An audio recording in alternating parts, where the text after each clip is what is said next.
penting banget ilmu hati, karena berapa banyak, sebanyak apapun amal ibadah kita, hati kotor, hangus pahalanya. Kira-kira disebut goblok, hati sejuk apa panas? Hah? Kadang ada yang monyet. Coba kalau disebut monyet gimana? Monyet. Apa jawabnya yang baik yang disukai Allah? Apa? Bukan. Cukup. Monyet loh. Bukan. Beres? Iya. Atau kita lihat kaca yang di mobil itu, monyet aja bukan. Assalamualaikum warahmatullahi wabarakatuh.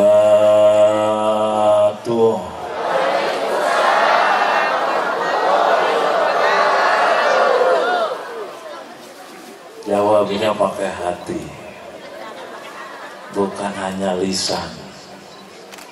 Supaya pakai hati, boleh saya jelasin dikit tentang salam? Boleh tidak? Boleh, tidak. Ini udah malam ini. Saya harus pulang lagi dan nanti subuh ada acara lagi. Biasanya jam 10 di sana udah selesai, jadi saya tinggal 20 menit ini. Setuju? Setuju? Sampai jam 10 selesai ya? Setuju? Assalamualaikum artinya semoga Allah selamatkan engkau semua. Walaupun orang sejagat mencelakai, mau nyakitin, mau mencelakai, tapi Allah selamatin. Selamat tidak? Selamat tidak? Warahmatullahi, semoga Allah disayang oleh Allah. Semoga engkau disayang oleh Allah. Sejagat orang membenci, tapi Allah sayang. Enak tidak? Nyaman tidak? Tenang tidak? Bu, pilih, mending disayang Allah apa mending disayang suami?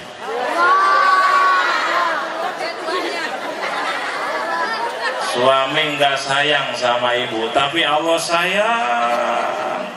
Untung rugi? Kok nggak jawab? Untung rugi? Untung rugi Pak? Siap kalau suami nggak sayang, tapi Allah sayang, siap? Siap tidak? Misal suami sayangnya sama yang baru, tapi ibu disayang oleh Allah, siap? Siap. Setengah siapnya. Siap tidak? Warahmatullah. Siti Asia, Fir'aun suaminya laknatullah, terkutuk, tapi Siti Asia dicintai oleh Allah. Fir'aun suaminya ke neraka, Siti Asia ahli surga. Untung suami benci ke ibu, tapi Allah sayang. Siap? Siap? Ya. Semoga engkau diselamatin Allah. Warahmatullah, semoga engkau disayang Allah. Wabarakatuh, semoga engkau diberkahi Allah. Ini doa dahsyat. Makanya kalau jawab salam, mulut ngucap, hati konek ke Allah. Saya ulangin. Assalamualaikum warahmatullahi wabarakatuh.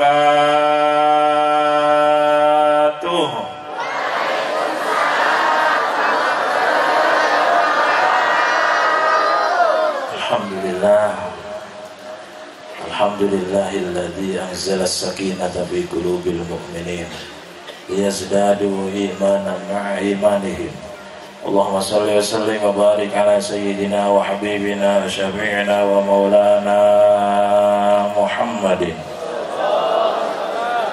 wa ala alihi wa ashabihi ajma'in.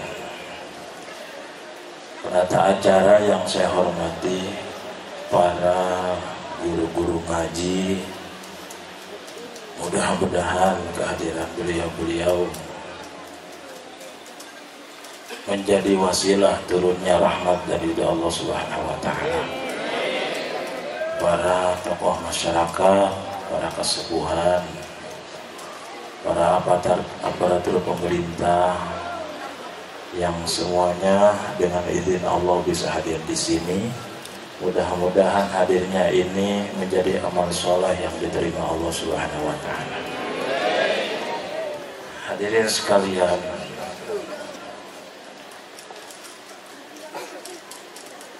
Muhammadun basyarun walaysa kal basyari.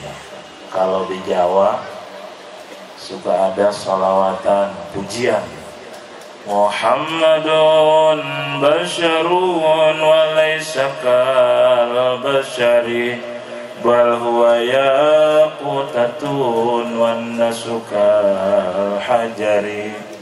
Apa? Ini logatnya logat Tangerang, dialeknya. Muhammad itu manusia, walaysa kal bashar, tetapi tidak seperti umumnya manusia. Bal huwa yaqutatun wan nasu kal hajar, tetapi beliau adalah intan. Kalau kita, beliau manusia, kita manusia, berarti sama-sama manusia, tapi beliau bukan manusia biasa. Kalau diibaratkan batu, beliau batu, kita batu, tapi beliau batunya intan permata, kita batu bata. Batu kali satu truk berapa? 2 juta. Intan permata satu truk berapa? Bisa-bisa triliun. Masya Allah. Contoh, keringat Rasulullah suatu saat pernah dibotolin oleh Siti Aisyah radhiyallahu anha, dipakai parfum. Keringat bapak pernah digituin, Bu? Kalau laki-laki botolin lalu cium sama ibu, nyaman, enak apa enak? Nyaman apa pingsan? Suatu saat Rasulullah mengalami ujian sakit dari Allah. Tiba-tiba harus dibekam. Kalau kita bekam, ngambil darah apa? Darah kotor. Rasul nggak ada istilah darah kotor. Beliau manusia suci. Begitu setelah dibekam, wahai sahabat, tolong darahnya dibuang. Kurang lebih seperti itu kisahnya. Sudah dibuang belum? Saya minum ya Rasul. Diminum darah Rasulullah. Lalu apa sabda beliau? Man khalata damahu bidami lam yamussahun nar. Siapa yang mencampur baukan darahnya dengan darahku, maka dia tidak akan tersentuh api neraka. Subhanallah. Kita jangan ngebayangin darah Rasul sama dengan darah kita. Beliau darahnya suci dan harum. Kita najis dan bau. Benar? Masya Allah. Lam yamussahunna. Suatu saat beliau gerah sakit, harus buang air kecil, air seni pakai wadah. Tolong sahabat buang ini. Sudah dibuang belum? Saya minum ya Rasul. Masya Allah. Lalu Rasulullah mengatakan, siapa yang meminum air seniku, maka dia tidak akan tersentuh api neraka. Jangan dibayangin air kencing kita. Suami ibu air sininya diminum sama ibu. Sembuh apa stroke? Yang minum bisa stroke. Beda. Beliau air seninya suci dan harum. Nurun fauqa anta syamsun anta badrun anta nurun fauqa nuri. Engkau matahari, engkau bulan, engkau nurun fauqa nur, cahaya di atas cahaya. Bahkan sebuah hadis qudsi, laulaka lamma khalaqtul aflaq. Wahai Muhammad, kata Allah, seandainya aku tidak akan menciptakan jagat raya, maka aku tidak akan menciptakan engkau. Seandainya aku tidak akan menciptakan jagat semesta, maka aku tidak akan menciptakan engkau. Jadi Allah menciptakan alam raya diambil dari nur Nabi Muhammad SAW. Manusia pertama diciptakan siapa? Nabi Adam. Ketika nikah dengan Ibu Hawa, apa mas kawinnya? Sholawat kepada Nabi Muhammad. Beliau Sayyidul Anbiya wal Mursalin, Nabi akhir zaman, tetapi di alam ruh beliau sudah paling pertama. Makanya Sayyidul Anbiya wal Mursalin, pemimpin seluruh Nabi dan Rasul, walaupun belakangan diutusnya. Manusia termulia dunia akhirat. Masya Allah. Jadi beliau itu diutus sebagai apa? Laqad kana lakum fi rasulillahi uswatun hasanah. Jadi bagi umat Islam hidup ini jauh lebih sederhana dan mudah. Kenapa? Karena kita sudah punya figur contoh teladan. Kalau benar-benar beliau diteladani, itu akan menguntungkan lahir kita, menguntungkan batin kita, menguntungkan akal kita, menguntungkan hati kita, menguntungkan dunia kita, menguntungkan akhirat kita. Pejabat mencontoh Rasulullah, pejabat ahli surga pasti. Pedagang mencontoh Rasulullah, pasti pedagang itu ahli surga. Teknokrat, manajer, direktur, petani, pengusaha, kepala rumah tangga yang mencontoh Rasulullah pasti jadi ahli surga. Benar? Benar? Ibu-ibu yang mencontoh patuh sami'na wa ata'na terhadap nasihat Rasulullah pasti ahli surga. Mudah-mudahan kita yang hadir di sini semua menjadi ahli surga dengan syafaat beliau. Amin ya rabbal. Jadi seperti membuat baju. Kalau sudah ada modelnya, apa tuh namanya? Kalau bikin baju sudah ada modelnya, udah ada penjahit, udah ada pola. Ya, kita bikin baju kalau sudah ada polanya, itu lebih mudah. Benar? Tinggal memperbanyak. Yang berat itu bikin pola, ngarang pola, jadi desainer sendiri. Berat tidak? Berat. Kalau sudah ada contoh, tinggal perbanyak. Yang susah bikin contoh. Jadi sebetulnya hidup kita ini lebih simpel kalau kita ingin sukses. Kalau ingin sukses nggak usah rumit. Jadi contoh manusia tersukses, yang paling sukses siapa? Siapa jawab? Rasulullah Sallallahu Alaihi Wasallam. Kalau ingin tahu kunci sukses, pengen tahu kunci sukses?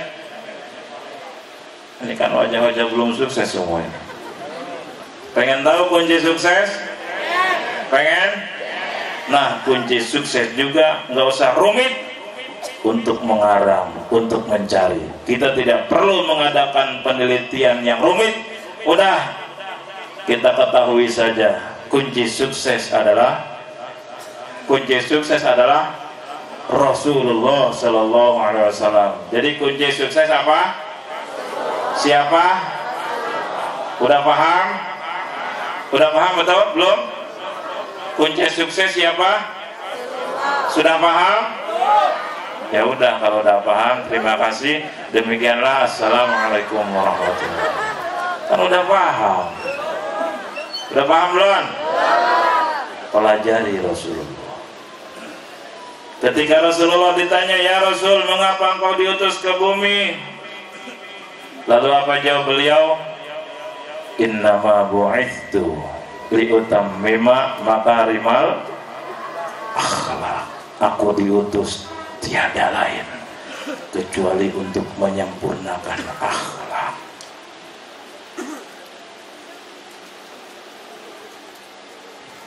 Bahkan timbangan terberat, ini hadis tentang akhlak ya, timbangan terberat nanti di akhirat adalah timbangan akhlak.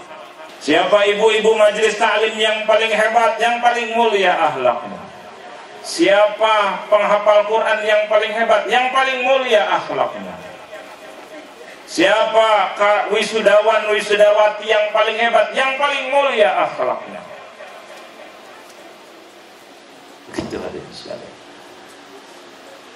Jadi kunci sukses itu adalah akhlakul karimah. Sederhana kan? Sederhana kan? Kita kalau dengar akhlak konotasinya apa? Permisi, punten, gitu ya. Padahal ada yang permisi-permisi ternyata mau nipu. Benar? Iya. Ada orang berbuat baik tuh macam-macam niatnya. Ada yang berbuat baik pengen disebut orang baik. Ada yang berbuat baik supaya diterima jadi mantu. Ada yang ngasih ini itu, ngasih bagi-bagi sembako supaya didukung. Benar? Ada di sini kayak begitu? Mana orangnya? Hah? Ada yang rajin ngasih yatim terus karena dia membidik ibunya yang masih muda. Itu sudah baik belum? Udah baik belum? Sudah. Cuman belum mulia. Belum jadi akhlakul karimah. Jadi kalau ingin sukses apa kuncinya? Akhlakul karimah.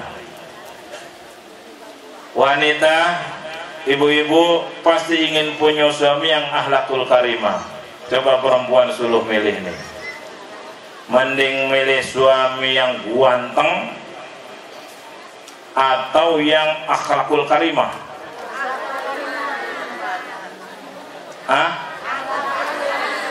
Akhlakul karimah tapi nggak ganteng, ideng, leteng, kumel. Akhlakul karimah ada ganteng tapi buruk akhlak. Gimana?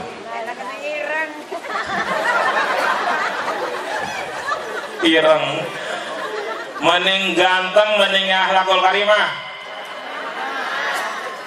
Dua-duanya. Yang punya dua itu ya ganteng, yang akhlakul karimah nggak mau sama ibu.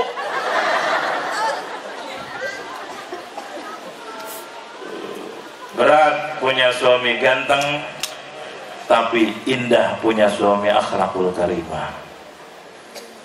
Benar? Lelaki coba pilih, mendingan punya istri yang solehah akhlakul karimah apa ingin punya istri yang buruk akhlak tapi cantik jelita? Hah? Akhlakul karimah dan cantik jelita, pasti milihnya seperti itu. Tapi nggak mau sama bapak dia. Hadirin sekalian, semua merindukan orang yang berakhlak mulia, betul? Betul? Bangsa ini bukan kurang cerdas. Kampus Di Indonesia tiap tahun menghasilkan ratusan ribu sarjana. Kenapa bangsa ini begini-gini terus? Terpuruk terus, kenapa? Akar permasalahannya adalah akhlak. Di Istiqlal, maaf, yang suka sholat Idul Fitri, Idul Adha di Istiqlal, sop awal, sop kedua, itu yang berjas berdasi. Tapi di antaranya malingnya triliunan, ya benar? Malingnya miliaran. Bukan enggak sholat, akhlaknya yang belum sesuai dengan sholatnya. Benar? Banyak orang sholat berjamaah rajin, tapi yang jujur masih susah nyarinya. Bahkan banyak oknum masjid DKM yang ngabisin duit masjid. Mudah-mudahan di sini tidak ada.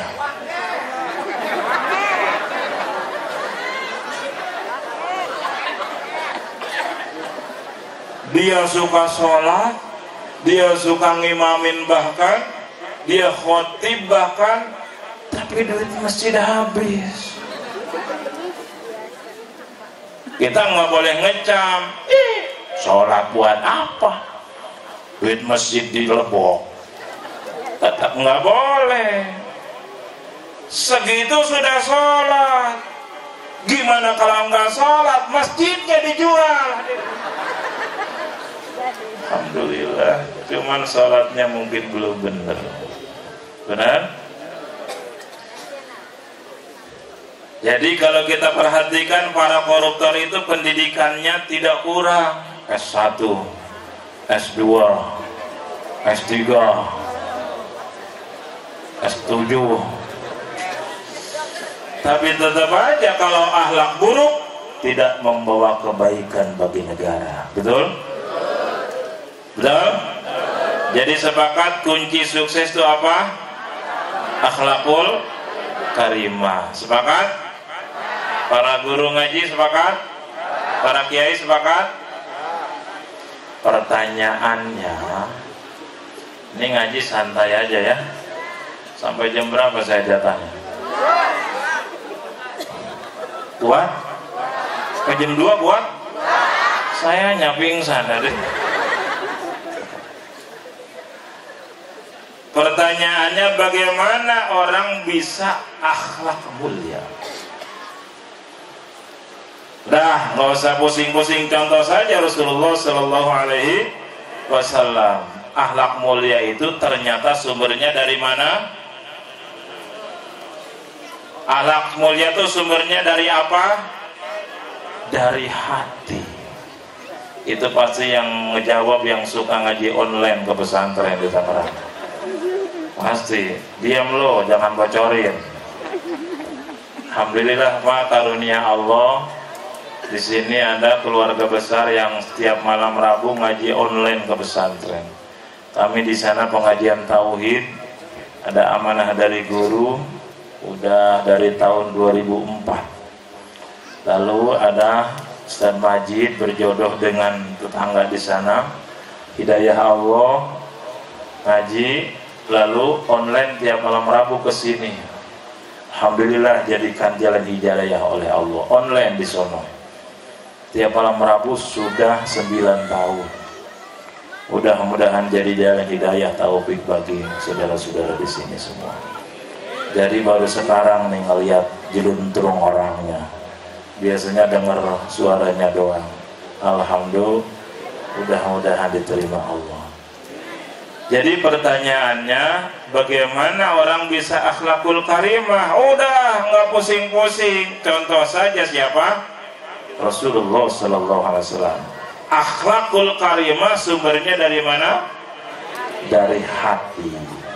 Rasulullah bersabda, ala inna fil jasadi mudghah, in salahat fasalahal jasadu kulluh, wa in fasadat fasadal jasadu kulluh, ala wahyal qalbu. Ketahuilah, dalam tubuh ada segumpal daging. Kalau daging itu baik, maka baiklah seluruh tubuh. Kalau daging itu busuk, hancurlah seluruh tubuh.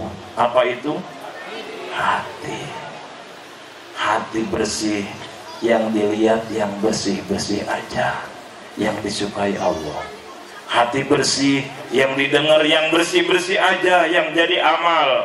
Hati bersih, tangan selektif nyari rezeki, ini bukan hak saya, nggak mau. Hati bersih, kaki jalannya kepada tempat yang disukai Allah. Hati bersih, mulut tidak akan bicara kotor, sia-sia, dosa, senangnya mengingat Allah. Begitulah sentral generator al-qalbu imamul jawari. Hati pemimpin anggota tubuh, ibarat sopir bawa mobil. Kalau sopirnya soleh, banyak mampir di mana? Masjid, majelis ilmu. Kalau sopirnya pendosa, di mana mampirnya? Di mana? Pengalaman. Jadi kalau ingin akhlak baik, mulia, milikilah hati yang baik. Nah, makin yakin sekarang. Lebih sederhana ya. Sukses itu apa? Kita urutkan lagi supaya ngaji ada hasilnya nih. Sukses itu apa? Jawab, sukses itu apa? Akhlakul karimah. Di akhirat nanti yang paling berat timbangannya yang berakhlakul karimah. Orang nih akan ada orang ilmunya standar, ibadahnya standar, biasa-biasa, tapi akhlaknya mulia sekali. Menurut baginda Rasul, maka orang itu akan memiliki derajat, memiliki kelas ahli puasa, ahli tahajud, ahli baca Quran. Ilmunya biasa, ibadahnya biasa, tapi akhlaknya mulia, maka di akhirat kelasnya akan masuk ke golongan ahli saum, ahli tahajud, ahli tilawatil Quran. Ibadahnya biasa, ilmunya biasa. Sebaliknya, orang ahli ibadah tapi akhlaknya buruk, seperti zaman dulu ada seorang wanita ahli ibadah, tapi dia mengurung seekor kucing, nggak dikasih minum, nggak dikasih makan, nggak dilepasin, dikurung. Apa kata Nabi? Hiya finnar, neraka. Ibu-ibu ahli ibadah, saya biasanya kalau udah batuk-batuk begini, Allah mau ngasih air putih panas. Allah sudah tahu belum keinginan kita? Udah tahu belum? Jadi perlu minta tidak? Nggak perlu, nanti juga Allah gerakin, ada orang ngirim ke sini.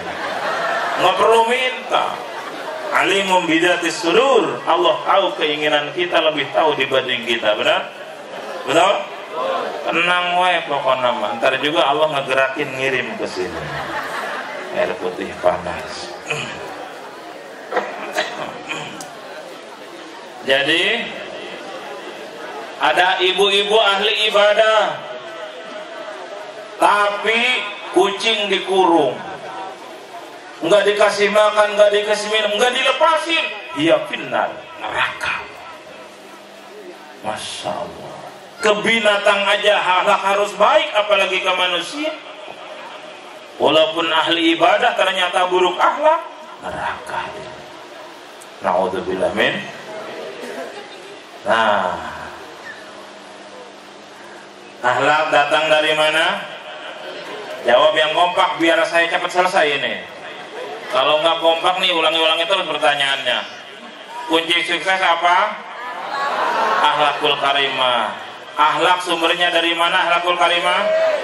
Dari hati. Nah, sekarang kita semua punya hati? Punya? Akhlaknya udah mulia belum? Berarti hati yang seperti apa? Karena pencuri juga punya hati, koruptor pun punya hati, pezina punya hati, pemabuk punya hati. Hati yang seperti apa yang menimbulkan akhlakul karimah? Hah? Kan hati ada berapa jenis? Ini yang suka ngaji mana? Hati ada yang berapa jenis? Hati ada berapa macam? Jawab, ini hadiahnya umroh. Minta ke panitia tiketnya. Hati ada berapa jenis? Yong, yang bisa jawab, ini santai ngajinya.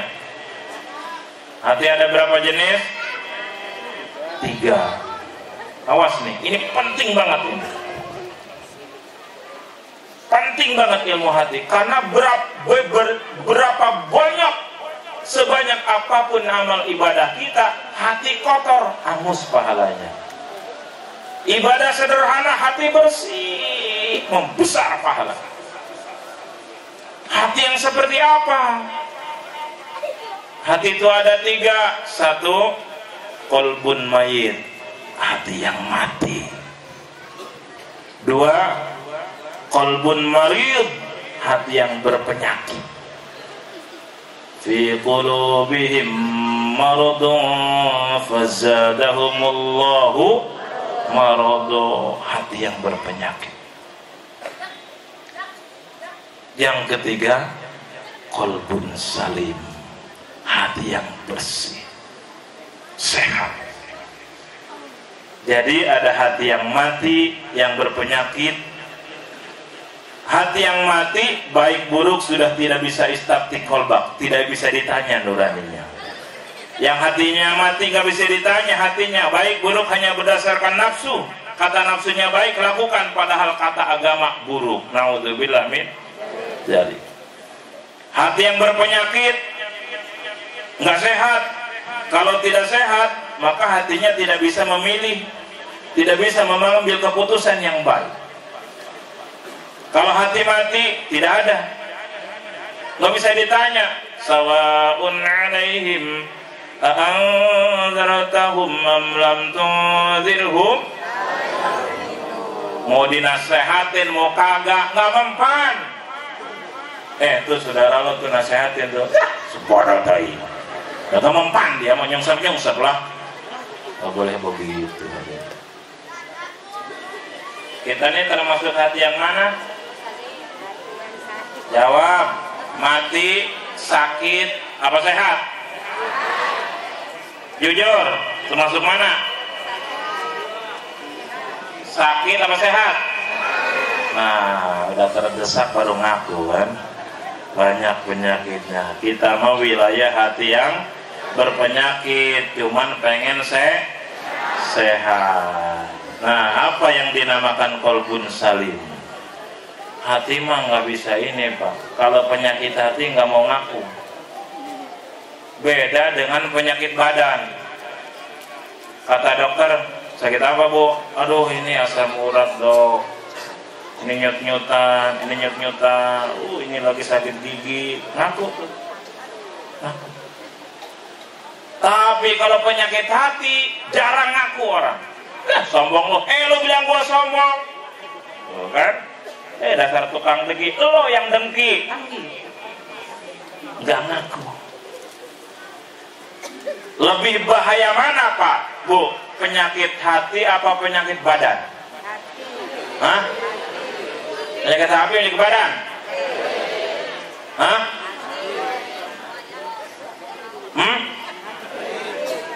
Kalau penyakit badan, yang paling parah-parah sekarang apa?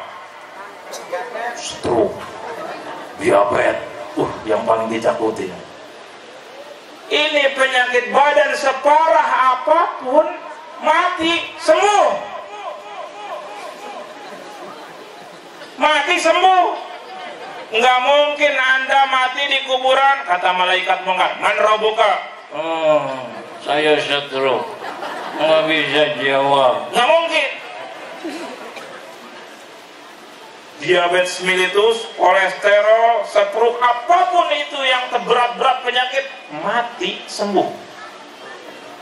Makanya yang sakit udah lama kalau pengen sembuh, saya nggak bilang loh ya. Tapi penyakit hati, jangankan masih hidup, sampai akhirat ke bawah. Dengar ini, sombong, takabur, dipelihara, la yadkhulul jannah man kana fi qalbihi mithqalu dzarratin min khardalin min kibir. Enggak masuk surga orang di hatinya ada sebesar atom aja sifat sombong. Tuh, ibadah banyak, umroh mondar-mandir, bikin masjid banyak, tapi sombong dipelihara, terhalang masuk surga. Sombong doang,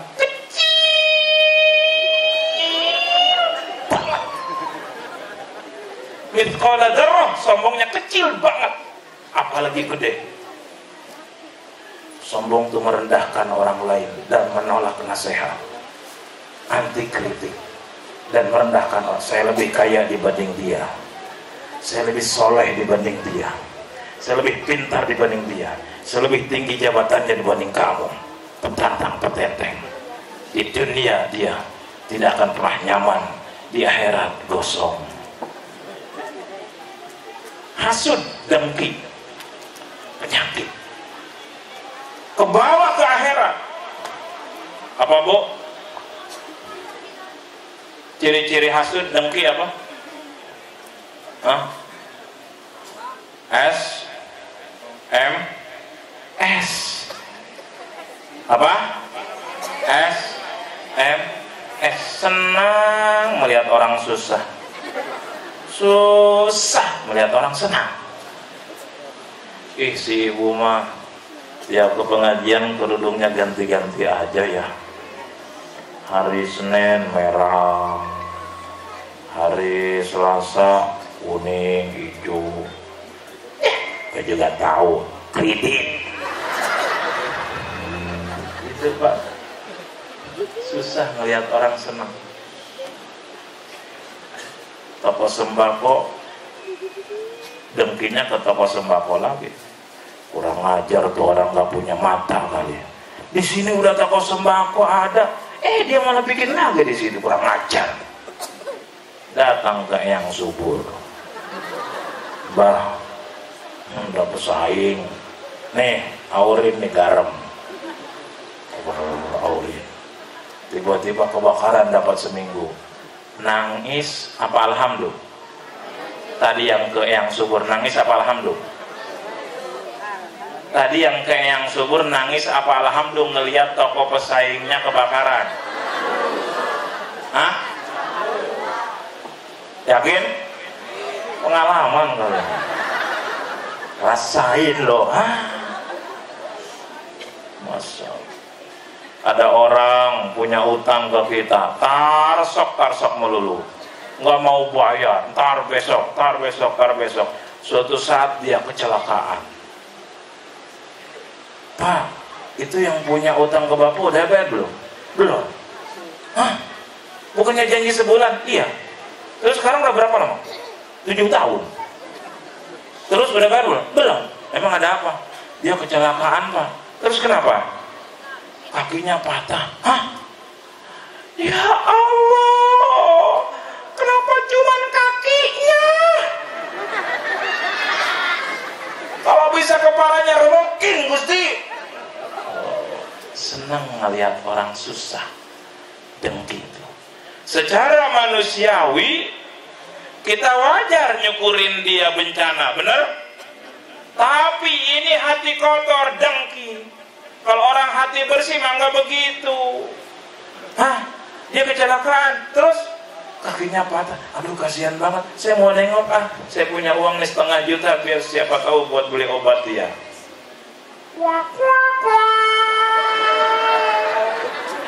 Ada nggak begitu di sini? Ada? Nonsen. Pak, itu kan tukang nipu Bapak, nggak mau bayar utang. Kok Bapak mau ngasih dia obat? Pak, kalau buruk balas buruk mah biasa. Rasulullah nyontoinnya buruk balas baik. Idfa' billati hiya ahsan. Dia buruk ngebohong melulu, tarsok melulu. Allah tahu tidak? Allah tahu tidak? Dia suka nipu, Allah tahu. Yang berhak ngebalas amal siapa? Allah apa kita? Allah. Tugas kita mah baik aja. In ahsantum li anfusikum wa in asatum falaha. Kebaikan bakal kembali padamu, keburukan bakal kembali pada pembuatnya. Kalau buruk balas buruk mah biasa. Ludah balas ludah lagi. Biasa. Tuh orang, lu ngeludahin gua. Biasa tuh mah, prototin lagi. Pureup-pureupan deui hayo sia naon? Bener? Bener? Dibengin. Buruk balas buruk mah biasa. Tapi buluk balas baik baru luar biasa. Idfa billati hiya ahsan. Begitu hadirin kalau udah hati bersih. Kalau hati bersih mah enggak akan mau meniru keburukan orang. Dia melototin, biarin urusan dia dengan Allah. Kita milih kalau dia melotot, balas pelotot, dia ludah, balas ludah, dia nyebengin, balas nyebengin lagi, pureup deui. Buat apa sekolah tinggi-tinggi? Buat apa ngaji ke sana kemari kalau hanya pandai niru keburukan orang? Betul? Betul? Dia melototin, dia ngeludahin, dia ngejelekin, dia memfitnah. Biarin itu urusan dia dengan Allah. Kita pilih apa yang Allah sukai, baru hati bersih. Dia melotot, nah kita pilih yang Allah sukai apa? Hah? Dia melotot, apa yang Allah sukai ngebalasnya?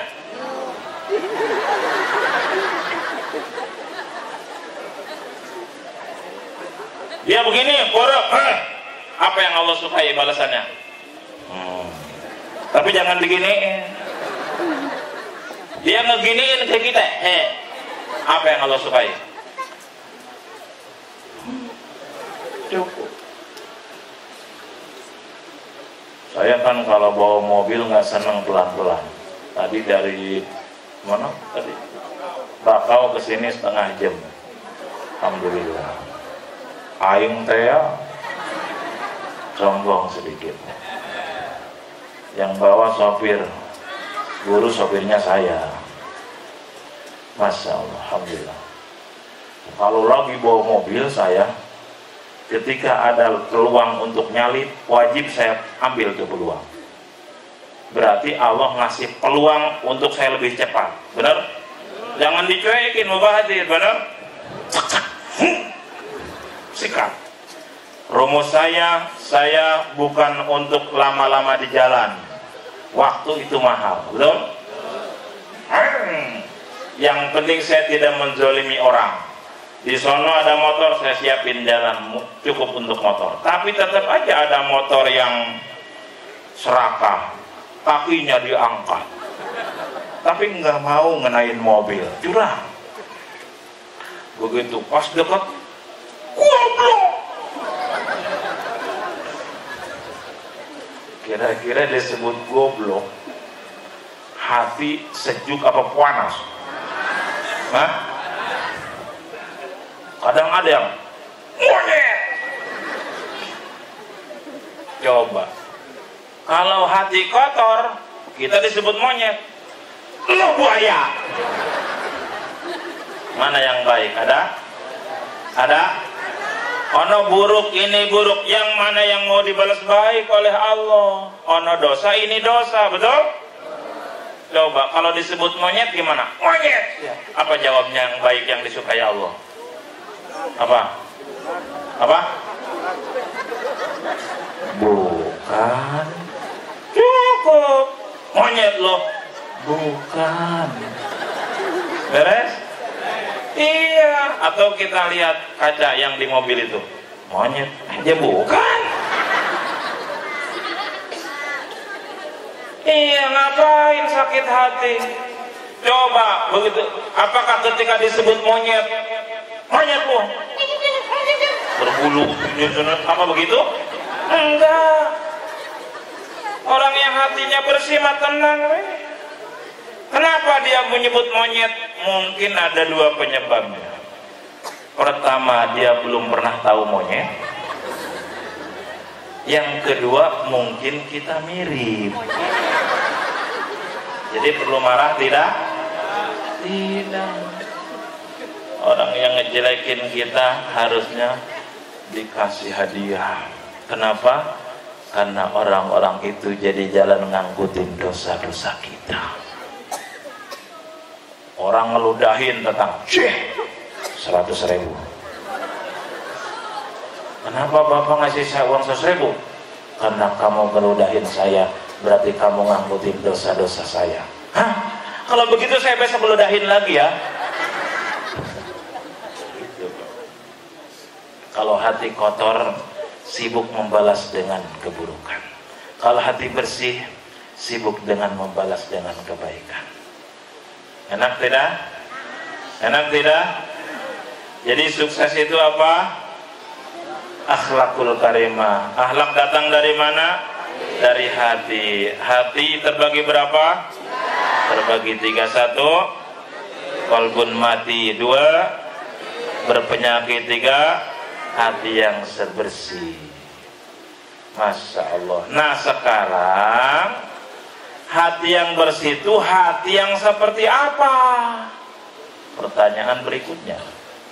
Ini mah rada susah jawabnya. Jadi hadiahnya haji, bukan umroh lagi.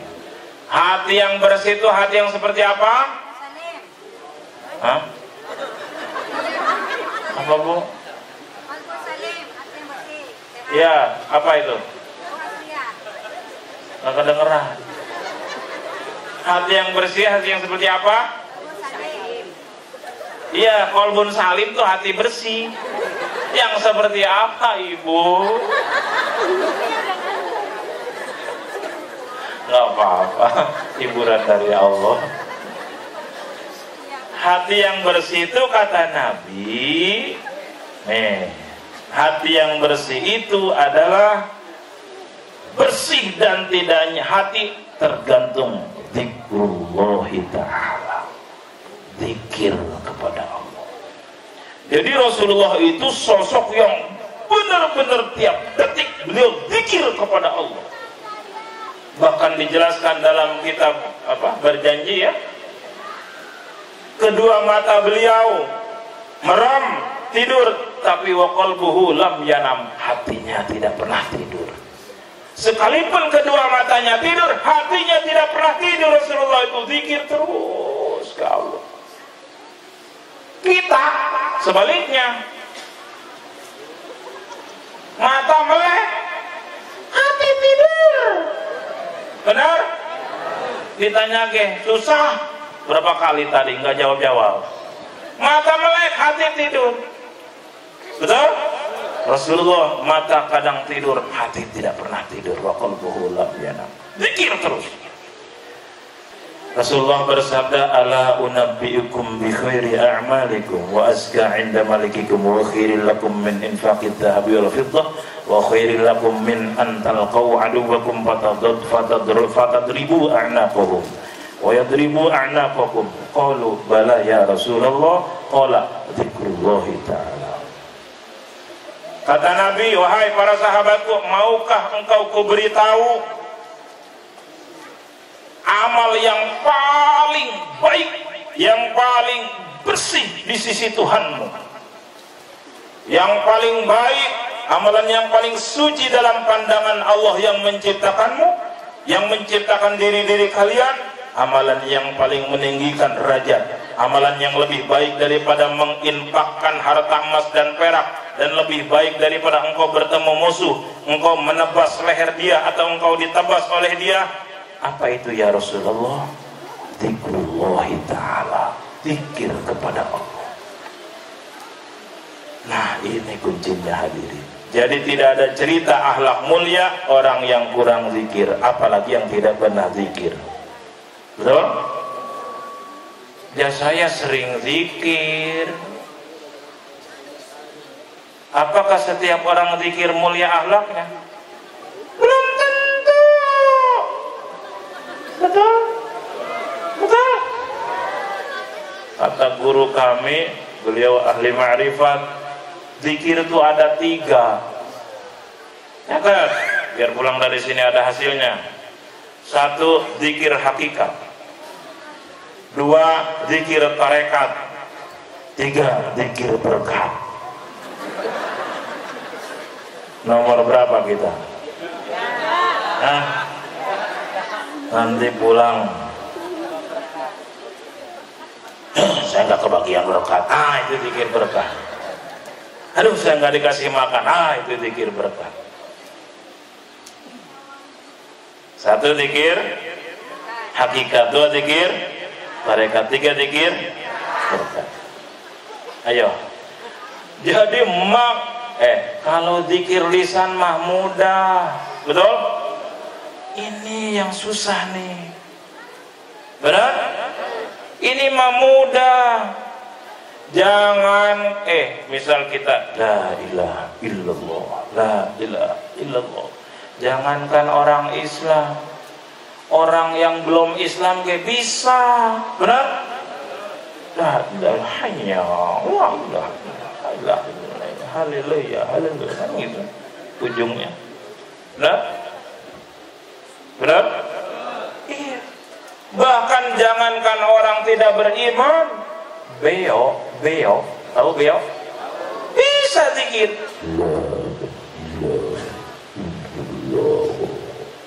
Pernah ada dapat video WhatsApp beo zikir? Ada yang pernah lihat? Saya lihat ininya bergerak. Bismillahirrahmanirrahim. Assalamualaikum. Assalamualaikum. Beo bisa zikir. Jadi yang zikir lisan mah banyak yang bisa, tapi yang zikir ininya nih yang tidak mudah, hadirin. Benar? Makanya akhlak mulia muncul dari sini. Hati yang seperti apa? Hati yang bersih. Jadi kalau pengen bersih hati harus rapat zikirnya, koneksi ke Allah hatinya harus hebat. Penyakit-penyakit akan bersih, akan hilang, muncul akhlakul karimah. Nah, kita coba buktikan bahwa zikirlah yang membuat hati kita selamat, hati kita bersih. Contoh penyakit apa? Hati penyakit apa? Satu, penyakit apa? Coba Bu, penyakit apa? Sombong. Terus penyakit apa lagi? Hasud, dengki. Penyakit apa lagi?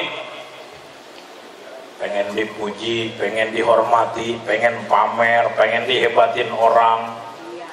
Apa tuh? Ria. Wah, penyakit ria ini penyakit yang paling ditakuti oleh Rasulullah terjadi pada umat. Akhwafu ma akhwafu ala ummati asyirkul asghar. Yang paling aku takutkan terjadi pada umatku adalah syirkul asghar. Apa itu syirkul asghar ya Rasulullah? Beliau menjawab, ria, syirik yang tersembunyi. Ke Allah pengen dipuji, ke makhluk pengen dipuji. Ke Allah pengen ngabdi, ke makhluk pengen dihargai. Rusak ini pahala, angus. Jadi ria ini penyakit kronis yang akan menghanguskan pahala-pahala ibadah. Senang dipuji, senang dengan penilaian orang, senang kedudukan di hati manusia, senang dihormati, senang dihargai, dikagumi, takut dihina. Ini penyakit. Benar? Makin ingin dihormati, makin sakit hati ketika tidak dihormat. Benar? Makin ingin dihargai, makin sakit ketika dihina. Kurang ajar tuh orang. Saya capek-capek jadi panitia muludan, menghina, penghargaan sekali loh. Suka ada yang begitu? Suka ada yang begitu? Nggak ada di sini mah sekarang mah. Saya tuh udah capek jadi kepala rumah tangga, pergi pagi pulang sore, peras-peras keringet, banting-banting tulang karena tukang daging. Hargai dong, hargai. Apalagi ibu lebih capek Pak, masa ngurus anak nyuci, hargai aku. Wah ini angus semua ini, pahalanya angus semua. Masya Allah. Itu penyakit ria ditimpa zikir lewat. Contoh nih, teknisnya begini. Mau mengatasi penyakit ria dengan zikir supaya bersih. Jawab ya. Jawab yang kompak ya Bu. Supaya jadi amal. Allah lihat tidak? Allah saksikan tidak? Allah tahu tidak? Yang menjawab yang tidak Allah tahu? Allah tahu tidak? Yang sedang ngantuk-ngantuk Allah tahu? Jangankan Allah, saya gak tahu.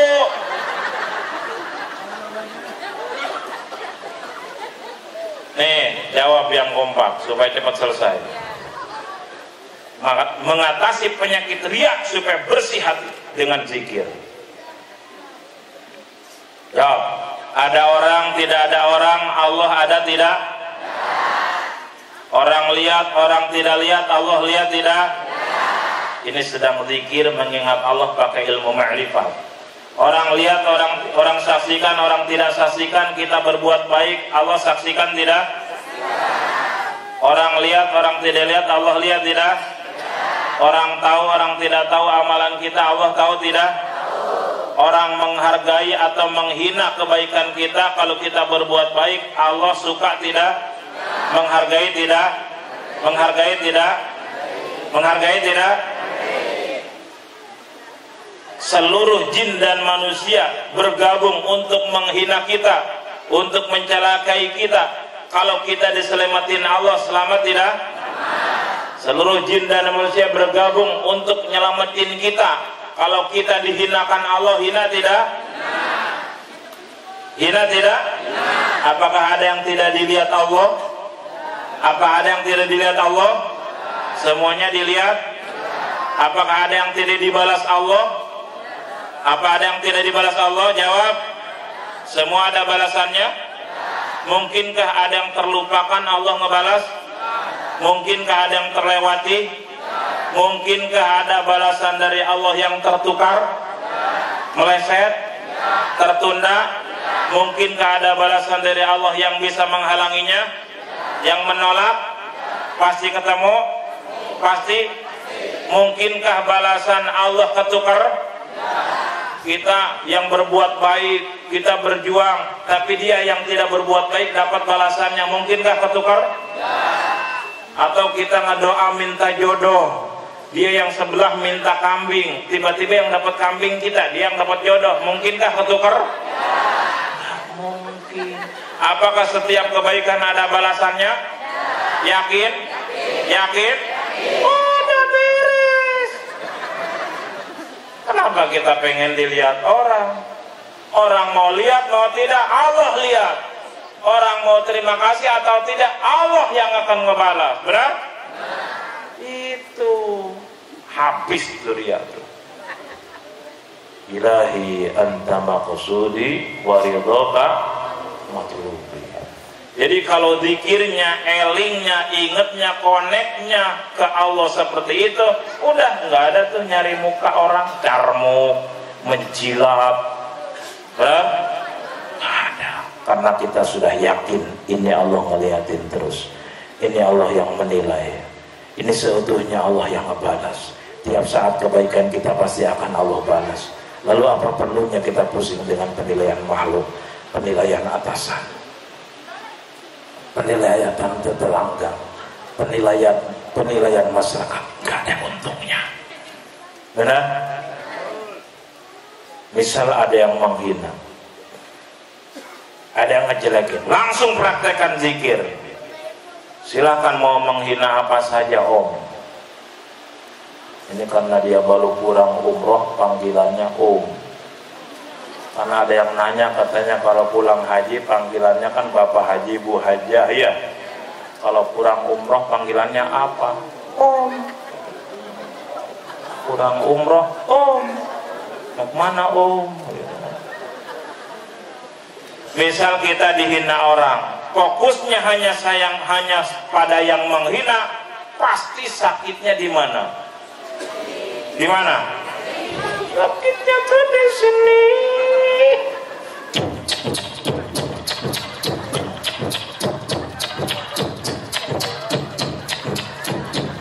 Ini saya sambil mengamati yang jari kakinya gerak-gerak, pasti kesetrum, pasti hobi dangdut. Kalau fokusnya sama mulut yang menghina, nyesek. Tapi kalau fokusnya ke Allah, coba rasakan. Jawab. Orang yang menghina itu ciptaan siapa? Dia bisa menghina kita dengan izin Allah, bukan? Izin Allah. Setiap izin Allah pasti ada hikmahnya.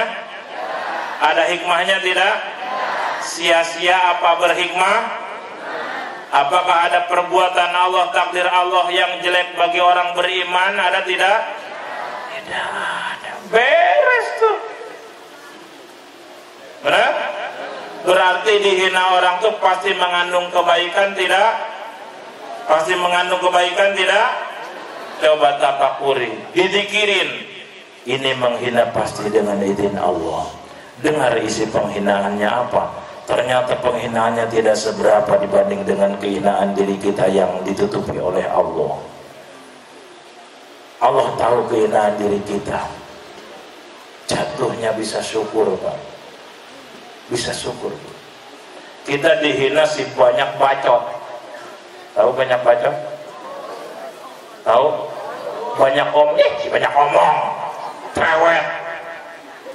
Kita ibu dihina si banyak omong. Buru-buru ingat ke Allah. Ya Allah, alhamdulillah dia cuma tahu si banyak omong saya. Padahal Allah tahu saya banyak utang, banyak dosa, banyak kekurangan, banyak maksiat. Tapi Allah luar biasa nutupi aib-aib saya sehingga dia kurang tahu tentang diri saya yang asli. Alhamdulillah, cuman disebut banyak omong. Nuhun Gusti. Syukur apa enak? Syukur. Kalau zikirnya seperti itu. Benar? Menjelang nikah batal. Dia sudah bikin surat undangan, tanda biru sudah berkibar, janur kuning sudah melambai-lambai. Gimana tuh lagunya? Tenda biru. Gimana? Bu? Coba. Ini mikrofonnya nih. Ini biar rada refreshing. Terus? Gimana, Bu? Saya nggak bisa nyanyi. Tenda biru sudah dipasang, janur kuning sudah melambai-lambai. Tiba-tiba batal nikah. Undangan sudah tersebar. Coba, kalau nggak pakai zikir, hati kotor. Kurang ajar, pengecut. Saya sudah traktir dia habis 200 mangkok bakso. 2 tahun. Udah ngasih ini itu. Lamaran sudah 5 gram emas kontak. Kurang, dia pengkhianat, nikah sama tetangga saya. Enak apa enak? Enak apa enak? Asik apa nyesek? Di mana nyeseknya? Di mana sakitnya? Sakitnya di sini. Kalau hati kotor banyak sakit. Benar? Coba zikirin. Siapa yang menciptakan laki-laki? Siapa yang menciptakan perempuan? Siapa yang menciptakan jodoh? Siapa yang menciptakan jodoh lagi? Siapa yang menciptakan jodoh lagi dan lagi? Allah juga. Misal suami ibu dijodohkan lagi oleh Allah apa oleh dia sendiri? Nggak mau jawab. Akalan. Siapa yang menciptakan jodoh? Siapa yang mentakdirkan ketemu jodoh? Siapa yang membatalkan takdir jodoh? Allah. Benar? Habis-habisan kita pengen berjodoh, tapi Allah tidak mentakdirkan. Jadi nggak pernah mikir-mikir, tapi Allah jodohin. Dapat? Dapat hadirin. Mendingan mikirin aja, padahal nggak ada jatah jodoh. Apa mikirin biasa-biasa, tapi ada jatah jodoh? Ini kan wajah-wajah pengen dapat jodoh lagi, Bu. kelihatan dari auranya, apalagi sebelah sini nih. Tapi jangan nggak ada tipe, ada jatah lagi. Kalau nggak mikir-mikir, lalu Allah takdirkan dapat apa? Itulah rahasia takdir. Tapi uang saya sudah sekian banyak dipakai cetak undangan. Uang itu dari siapa? Rezeki dari siapa? Allah. Berarti rezeki percetakan. Beres. Kalau udah rezeki orang di kantong kita, pasti akan keluar. Sedang ngebut naik motor, tiba-tiba meledak. Berarti di kantong kita ada rezeki tukang ban. Beres? Iya, ngapain? Kurang ngajar. Ini paku lagi. Kalau fokusnya ke paku, nyesek. Tapi kalau dar, ya Allah, saya kira nih di kantong rezeki tukang PLN, ternyata rezeki tukang ban. Antar ya, sing ridho. Benar? Tapi jauh, tambal bannya 2 kilo. Allah tahu kita jarang olahraga. Ya Allah, saya terima keringat bercucuran sebagai penggugur dosa. Zikir baik terus. Hei, lai, ini ada titipan rezeki dari Allah buat ente. Tapi supaya kamu punya amal, tolong tambalin ban saya dulu. Itu enggak akan ketukar rezeki. Kalau ada jatah tukang pijit, di kantong bapak ada jatah tukang pijit, nanti akan ada anggota keluarga yang keseleo. Begitu. Kamu si jagainnya lengah, jatuh aja tuh si dede. Kurang ajar. Jadi 2 yang patahnya. Rugi untung? Rugi gara-gara nggak zikir, hati kotor, ini melayang. Tapi kalau hati bersih karena zikir, itu kenapa si dede jatuh? Iyalah. Ini takdir dari Allah. Kenapa? Ini takdir dari Allah. Kebetulan apa izin Allah? Kebetulan apa izin Allah tuh jatuh? Izin Allah. Ma asaba min musibatin illa biiznillah. Surat At-Taghabun ayat 11. Tidak ada musibah yang terjadi kecuali semua dengan izin Allah. Wa may yu'min billah yahdi qalbah. Siapa yang menyikapinya dengan penuh keyakinan ke Allah, maka Allah bimbing hatinya. Ya Allah, sudah dijaga dengan baik, dengan maksimal, ternyata jatuh juga.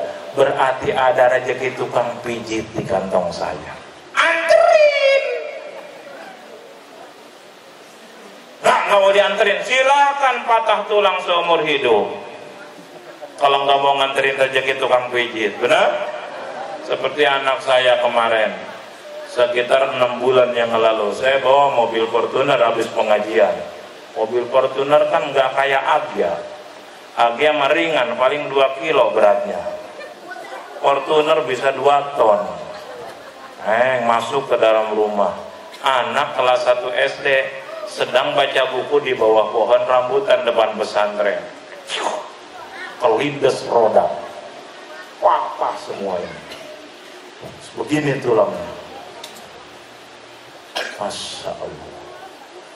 Bro, apa ini? Anak sakit, nggak bisa jalan, patah semua tulang paha. Ini kalau nggak dizikirin, Pak, kamu ngapain tidur di situ, goblok? Hati kotor, emosi, dendam. Benar? Tapi kalau zikir, jelas terjadi. Ya Allah, ma asaba min musibatin illa biidznillah. Ini pasti izin Allah. Apa hikmahnya ya Allah? Oh, penggugur dosa-dosa saya. Musibah itu penggugur dosa. Yang kedua, ladang pahala sabar. Yang ketiga, pasti ini ada rezeki tukang pijit. Harus mau tidak mau anterin ke Kabupaten Pandeglang. Ada ahli tulang. 2 hampir 3 bulan dirawat, sekian juta.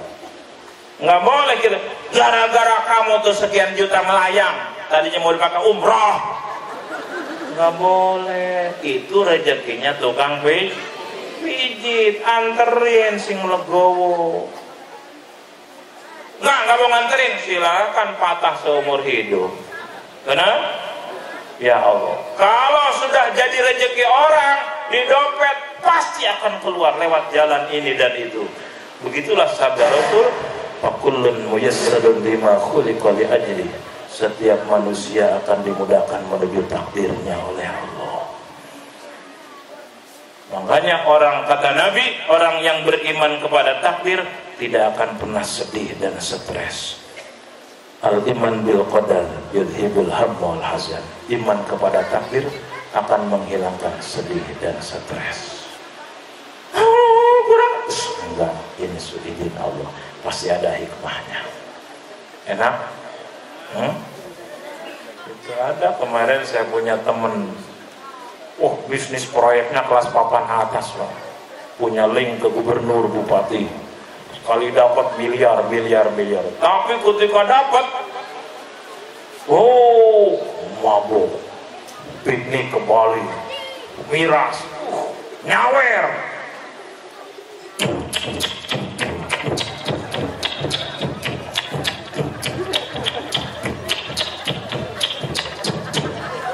Nyawer be.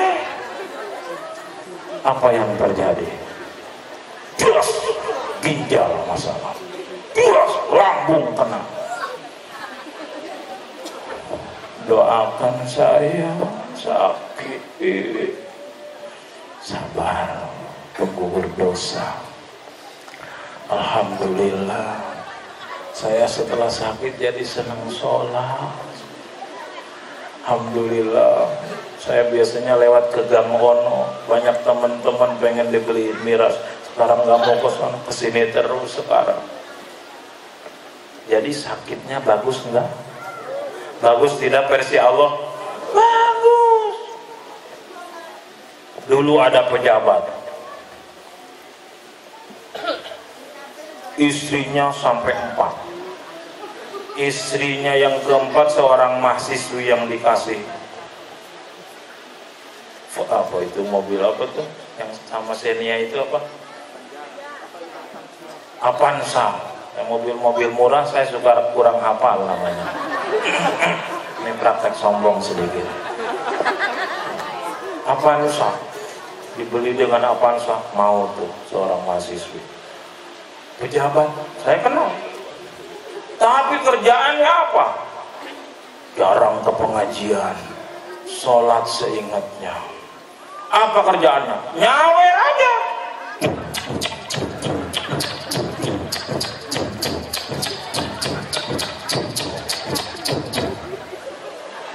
Suatu saat mandi di kamar beliau yang mewah. Biasanya orang kaya mandinya di shower apa di sungai. Shower. Biasanya sambil nyanyi apa sambil ingat Allah. Pengalaman jadi orang kaya mang lo. Apa yang terjadi? Begitu sedang mandi shower sambil nyanyi, stroke. Berobat ke medis, ke alternatif, apapun sudah habis sekian miliar, tetap aja. Allah kalau tidak nyembuhin, sembuh tidak? Siapa yang bikin sembuh? Adakah dokter yang bisa nyembuhin tanpa izin Allah? Adakah obat yang bisa nyembuhin tanpa izin Allah? Tidak ada. Walaupun sampai ke Moon Elizabeth Singapura, kalau Allah bikin mati. Siapa? Siapa yang sampai ke Singapura mati juga? Siapa? Hah? Jupe? Dasar tukang nonton dangdut. Siapa lagi? Hah? Olga, tukang nonton TV tahu aja. Lah itu juga yang ceramah tahu. Saya mah tahu buat materi ceramah.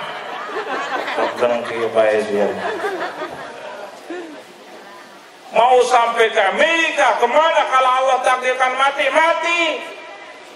Benar? Makanya berobat tuh jangan pengen sembuh. Bingung maksudnya. Berobat tuh jangan pengen sembuh. Pengen apa tuh? Mana berobat gak pengen sembuh? Kalau orang ahli zikir, berobat tuh amal soleh. Kata Nabi, dawu maradakum, obati sakit kalian. Jadi kita berobat itu perintah Allah, nyareat, ikhtiar. Silahkan cari obat yang termahal, silahkan cari rumah sakit yang termahal, silahkan cari tabib yang termahal, supaya pahalanya lebih besar. Ada yang kayak begitu? Yakin tidak ada obat yang bisa nyembuhin tanpa izin Allah? Yakin? Yakin tidak ada dokter yang bisa nyembuhin tanpa izin Allah? Yakin? Berarti kalau Allah sembuhin, sembuh tidak? Walaupun hanya dengan air putih sembuh? Kalaupun obat paten mahal, kalau Allah tidak izinkan sembuh, sembuh tidak? Buktinya kalau minum obat apa doanya? Rabbanas ishfi anta syafi la syafiya illa anta. Ya Allah, pengurus seluruh makhluk, pemelihara seluruh makhluk, ishfi, sembuhkan ya Allah. Anta syafi, tidak ada yang nyembuhin kecuali engkau ya Allah. La syafiya illa anta, ishfi maradi syifaan la yaghadiru saqama wala alam.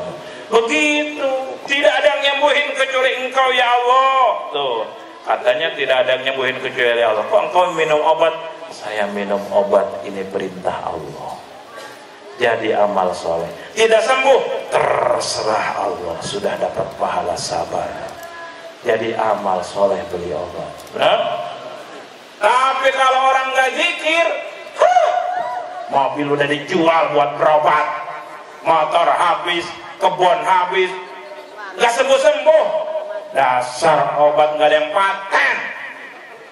Kedenger Israel, tak pateni kowe.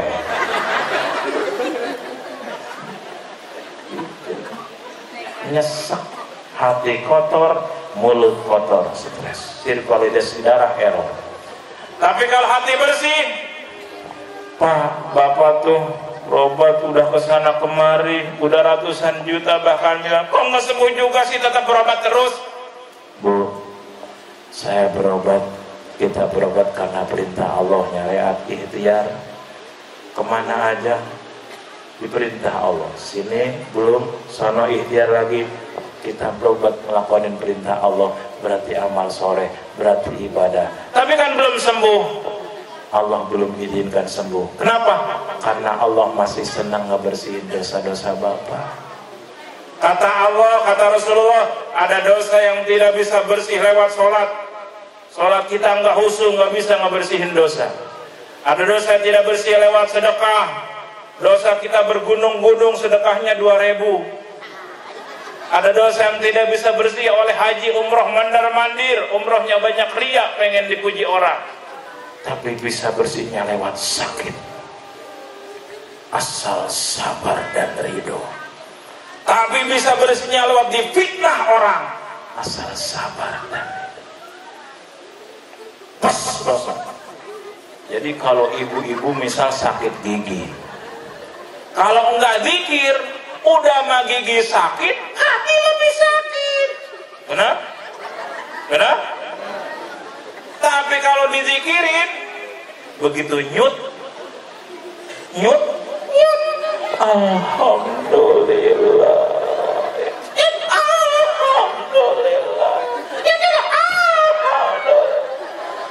kata dokter Chandra, Bu, seumur hidup praktek saya belum pernah lihat pasien yang tiap sakit alhamdulillah. Kok bisa begitu, Bu?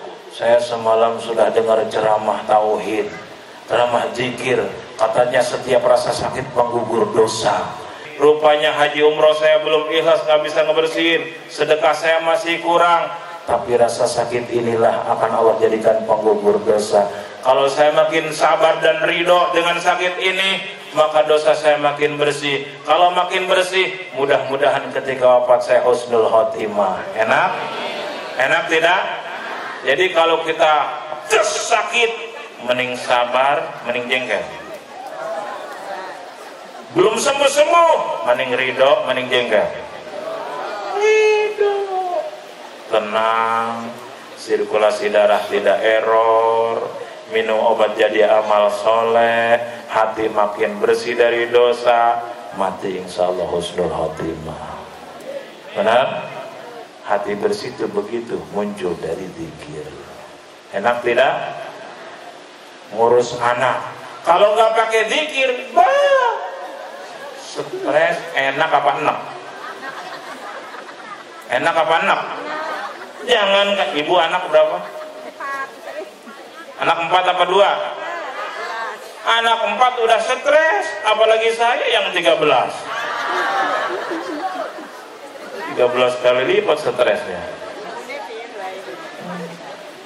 Coba ini wajah stres apa wajah tenang? Stres apa tenang, Pak? Atau kalau saya stres nggak bakal nyampe sini. Anak saya 13. Yang pertama umur 16, yang kedua 15, yang ketiga 14, yang keempat 13.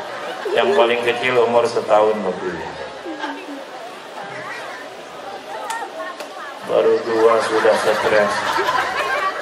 Apa?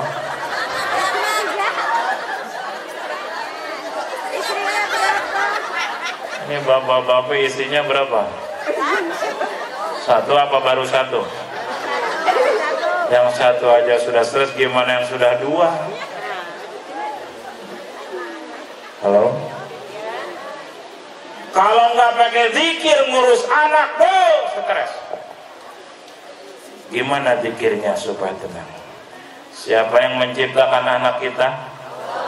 Siapa yang ngebolak-balik hati mereka? Siapa yang mengurus lahir batin siang malam setiap saat? Allah. Beres. Tinggal banyak tobat kita ke Allah, insya Allah anak kita dibalikin hatinya. Tanpa zikir gak bisa. Kayak ngurus istri atau ngurus istri-istri, harus double ngomongnya. Ngurus istri kalau nggak pakai zikir, Pak, stres. Nih, saya ada kisah, ada yang ngirimnya. Boleh saya bacain? Boleh tidak? Nih, ini punya istri kalau nggak didikirin, udah setruk. Perlu saya buktikan? Bacakan jangan. Nah, ada yang sudah pernah dengar ini kisahnya? Ada yang sudah pernah dengar belum? Ya belum saya bacain.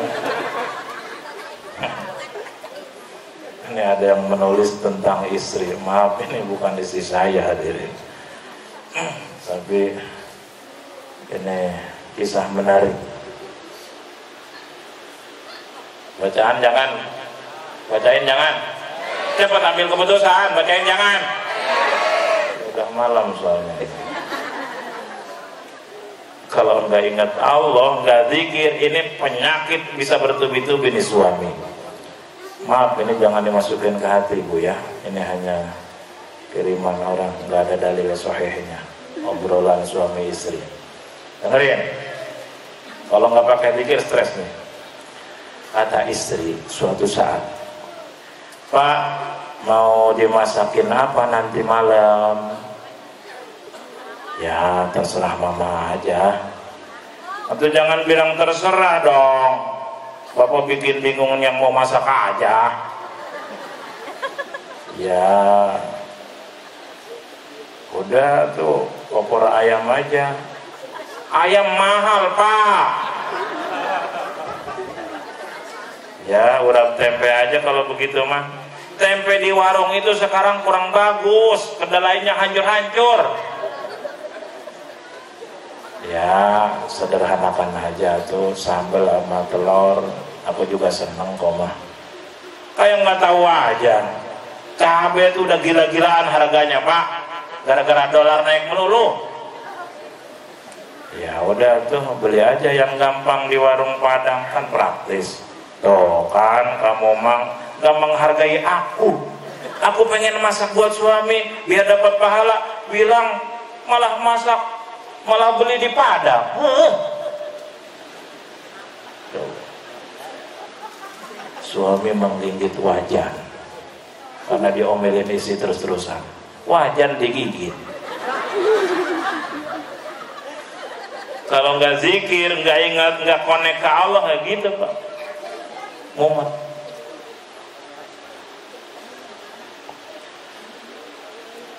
Terusin. Ada kisah yang lain. Pak, ini udah mau liburan panjang nih akhir tahun. Suami makin waspada. Suami makin waspada. Asalnya ngumat lagi nih.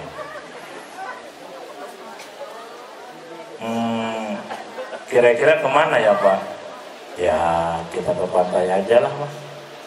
Jangan ke pantai lah, banyak ubur-ubur, bahaya. Ya habis kemana? Ya sekali-kali ke Pila, ke Puncak. Ya boleh. Tapi ke Puncak mah macet Pak. Apalagi ini udah mau musim hujan, licin, menderita. Ya ke kebun binatang aja tuh, capek tuh muter-muter panas sambil ngelus-ngelus rambut indah istrinya. Terus gimana Pak? Ya kita liburan di rumah aja tuh sambil masak resep barunya Mama. Tuh kan kalau diajak liburan pasti ujungnya di rumah aja, nggak mau memodal. Gimana sih Pak, nyenengin istri dong kali-kali. Ini kalau suami kurang zikir menghadapi istri kayak begitu, ini bisa-bisa setruk Pak. Benar? Terakhir nih, terus kan? Nah, ini obrolan terakhir. Pak, lihat tuh, itu pasangan jomplang banget, jauh banget bedanya. Yang mana Bu? Itu isinya cantik, menjulang tinggi, semampai kayak model Pragawati. Suaminya kok pendek gitu ya Pak? Kalau menurut Bapak suaminya beruntung nggak Pak? Ya jelas beruntung dong Pak. Mulai istrinya curiga. Bapak sepertinya nggak beruntung ya punya istri aku. Udah mah nggak tinggi, nggak putih, nggak cantik, pendek lagi. Iya kan, iya kan, iya kan?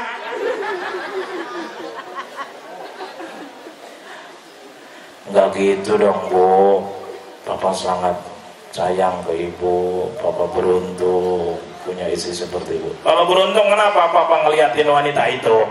Loh katanya tadi suruh dilihat. Suami diare, tertekan. Di episode lain ada lagi, Pak, itu pasangan nggak banget deh. Suami udah trauma, nggak mau respon. Pasti masalah lagi nih. Kalau saya jawab bahaya lagi nih. Pak, kok melengos aja sih? Lihat dong, yang itu tuh suaminya ganteng, imut-imut kayak Sahrul. Istrinya kok tua banget ya Pak? Suami nengok sekilas. Kok Papa diam aja sih? Pasti Papa ngerasa senasib ya dengan Bapak itu. Papa ganteng, imut-imut, awet muda, sedangkan aku cepat tua. Iya kan? Iya kan? Ngaku kan? Suami setruk. Gara-gara kayak begini istrinya. Ini kalau nggak pakai zikir, nggak ingat ke Allah, akan begitu hadirin. Tapi kalau pakai zikir, nyambung terus ke Allah, senyumin. Istri bawel senyumin. Ya Allah, ini rupanya yang kau ciptakan dari tulang rusuk yang bengkok. Dikerasin, patah, dibiarin tetap bengkok. Jadi harusnya diapain? Dikerasin patah, dibiarin tetap bengkok, harusnya disabarin. Sabar. Rasulullah SAW saja kepribadiannya tenang. Siti Aisyah cemburu suatu saat ngelihat istri yang lain bawain semangkok makanan. Dilihat oleh Siti Aisyah yang masih belia, panas hati Siti Aisyah, ditumpahin pecah. Tapi Rasulullah kalem sambil mengutin pecahan mangkok. Kenapa bisa begitu beliau? Karena zikir. Benar? Ini isi ciptaan Allah. Ini lagi ladang pahala sabar buat suami. Untuk riyadhah latihan sabar. Untuk memberi contoh kebaikan. Coba kalau enggak zikir, halo? Kalau enggak dizikirin punya istri kayak begitu, istri banting piring, suami banting istri. Benar? Bisa terjadi? Bisa kalau enggak dizikirin, hadirin. Bahaya. Enak tidak? Enak? Enak dengarnya mah. Saya udah berkeringat ini. Betul? Nah, jadi kalau misalkan dizikirin, hati makin bersih, hati makin lembut, dan nanti konsekuensinya makin baik. Respon anggota tubuh juga makin bagus. Itulah hadirin sekalian, kalau kita zikirnya rapat, itu akan makin nyaman hati, timbul alam, macet jalan. Kalau nggak zikir, stres. Jangan sampai jalan macet, zikir macet. Macet. Kamu sih nyuruh jalan ke sini. Coba, mending marah, mending ridho. Gimana cara ridho? Zikir. Ya Allah, saya sudah berusaha cari jalan yang lancar.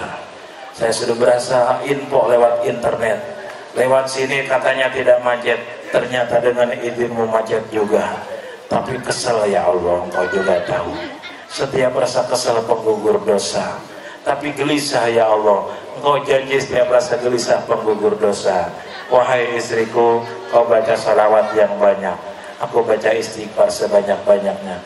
Wahai anak-anak, ngapalin Quran surat-surat pendek ya. Jadilah mobil majlis zikir. Enak? Nyaman? Nyaman? Coba kalau macet lagi. Mana-mana itu kaset jupe.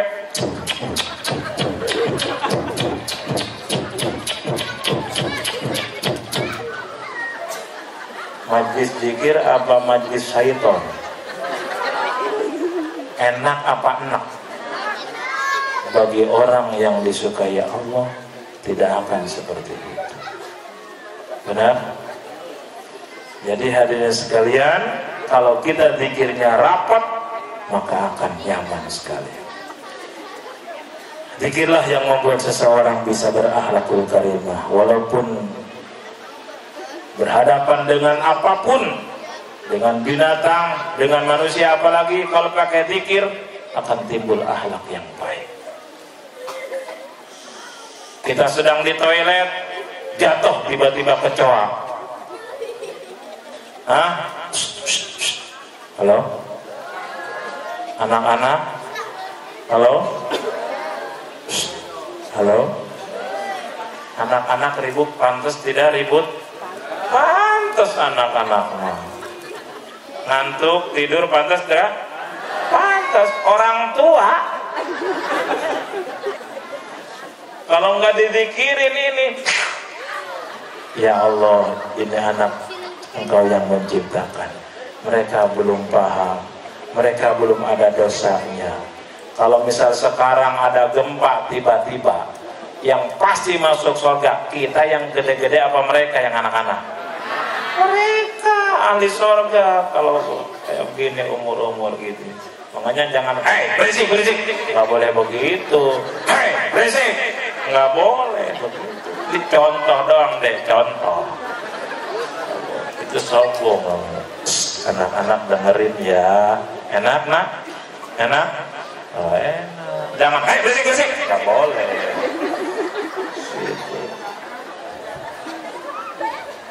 Itu metode tadi. Masya Allah, zikirlah yang membuat seseorang bisa berakhlakul karimah. Misal kita sedang di toilet, nih sedikit lagi, sedang di toilet, jatuh kecoa, terlentang, gini-gini kakinya empat-empatnya, udah mah jatuh. Itu kan gitu, gini-gini itu artinya tolong, malah dipukul sengaja. Benar-benar pembunuh biadab. Tapi kalau dikirim, itu kecoa ciptaan siapa? Dia jatuh dengan izin siapa? Ada hikmahnya apa sia-sia? Hikmah apa sia-sia? Ya Allah, tidak ada yang kebetulan. Ini kecoa jatuh di hadapan saya, berarti engkau yang mentakdirkan. Ini ladang amal buat saya ngebangunin. Ambil sendal. Pembunuh sadis. Ambil sendal, lalu dikit bangunin. Jangan sampai compot antena dia. Kenapa? Siapa tahu ini dia mau menemui mempelai wanitanya. Di lubang sebelah sana sudah ditunggu oleh calon mempelai wanita dan keluarganya. Dan dia mau nikah bersama di sana. Ayo kecoa, silahkan ke sana. Allah lihat tidak kita nolong kecoa? Allah saksikan tidak?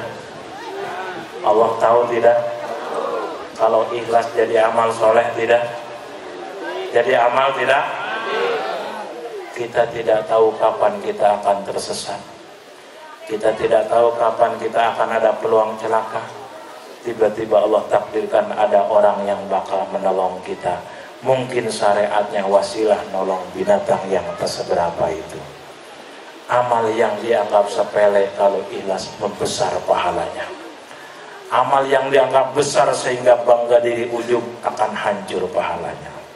Siapa tahu gara-gara nolong itu dengan ikhlas, itu akan mendatangkan pertolongan Allah. Betul?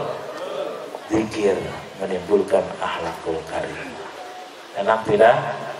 Makanya orang yang paling banyak, paling sering, paling full zikirnya, insya Allah akan paling bersih hatinya, insya Allah paling mulia akhlaknya, insya Allah paling sukses dunia akhirat. Amin ya rabbal alamin. Inilah hadirin sekalian, kita cukupkan waktu sekian. Mudah-mudahan Rasulullah diutus visi misinya akhlakul karimah. Mudah-mudahan Allah berikan kekuatan, hidayah, taufik, kita bisa mengamalkannya. Amin ya rabbal alamin. Hadirin sekalian, terima kasih. Doakan saya mudah-mudahan tidak hanya bisa menyampaikan, tapi juga diberikan hidayah, taufik, kita semua bisa mengamalkan ini. Terima kasih. Doakan. Saya sebetulnya tidak mampu dan tidak bisa apa-apa, hanya jalan dari Allah SWT.